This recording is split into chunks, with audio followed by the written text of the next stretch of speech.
Kakek ini berpura-pura miskin di depan anaknya, tapi begitu keluar rumah, dia langsung jadi ketua kelompok kaya. Khawatir anaknya tak berpendidikan seperti anak kaya, dia menyembunyikan identitasnya selama 20 tahun. Mata pemuda itu, ayahnya hanyalah seorang petani tua yang bekerja keras di lokasi konstruksi untuk membesarkannya. Sekarang, dia lulus kuliah dan ingin membantu ayahnya dengan mencari pasangan. Dia mendaftar ayahnya untuk acara kencan, tetapi dia bertemu ibu mantannya yang materialistis. Melihat penampilannya yang kumuh, wanita itu menghina dan berkata dia tidak pantas di acara ini, lalu mendorongnya hingga terjatuh. Seorang wanita yang hadir melihat kejadian itu, menghampiri pemuda dan mempertanyakan mengapa wanita materialistis itu mengganggu. Wanita itu menganggapnya mengurus urusan orang lain, lalu pergi. Pemuda itu meminta maaf kepada wanita tersebut.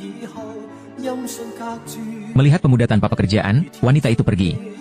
Dia juga melihat wanita berpakaian putih datang untuk kencan dan berharap menjadi pasangannya. Acara ini diselenggarakan oleh stasiun TV, dan semua peserta wanitanya berusia menengah ke atas. Namun, mereka semua tampil sangat menarik. Penonton terkagum melihat peserta wanita kaya. Dibandingkan yang lain, pemuda pertama terasa tidak cocok. Setelah naik panggung, penonton mengejeknya, mengatakan dia masih muda tapi datang hanya untuk cari wanita kaya. Pemuda itu buru-buru menjelaskan bahwa dia datang membantu ayahnya mencari jodoh. Tetapi sebelum memperkenalkan situasi keluarganya, ibu mantannya mematikan lampu dan menuduhnya menipu uang putrinya serta mencoba memerasnya. Pemuda itu menjelaskan bahwa ibu mantannya berbohong. Dia hanya tidak sengaja menyentuhnya, tetapi ibu mantannya bersikeras bahwa pemuda itu ingin menipunya.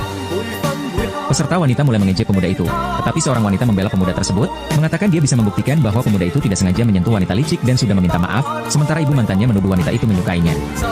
Tim acara di luar telah datang ke rumah pemuda itu, menyamar sebagai asisten tetangga dan baru tahu bahwa dia diam-diam ikut acara pencarian jodoh untuk orang tua. Takut rahasianya terbongkar, dia segera menghubungi ketua, tetapi ketua sedang rapat di kantor dan ponselnya senyap. Pemuda itu mengikuti kamera dan memperkenalkan tetangga dalam video. Namun, para wanita dan penonton mulai mengejeknya, bilang dia hanya orang kampung yang tak layak ikut acara ini.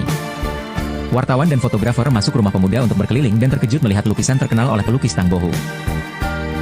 Segera, fotografer selesai mengambil gambar di rumah pemuda dan bersiap pergi, ketika seorang staf merasa sakit perut dan berlari ke halaman belakang untuk toilet, secara tidak sengaja menemukan sapi emas besar, kunci mobil mewah, dan jam tangan bernilai ribuan.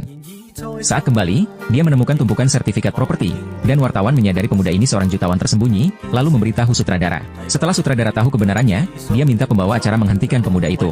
Pembawa acara meminta pemuda itu kembali dan menyatakan bahwa dia miliarder. Pemuda itu buru-buru berkata bahwa dia bukan, hanya pemuda desa. Tamu di tempat itu tidak mempercayainya, mengatakan pemuda itu terlihat seperti desa miskin, tidak mungkin jadi miliarder. Sementara itu, wartawan masih terus melaporkan.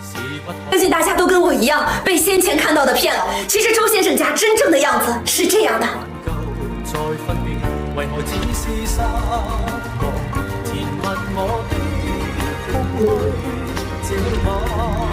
这么多房产证，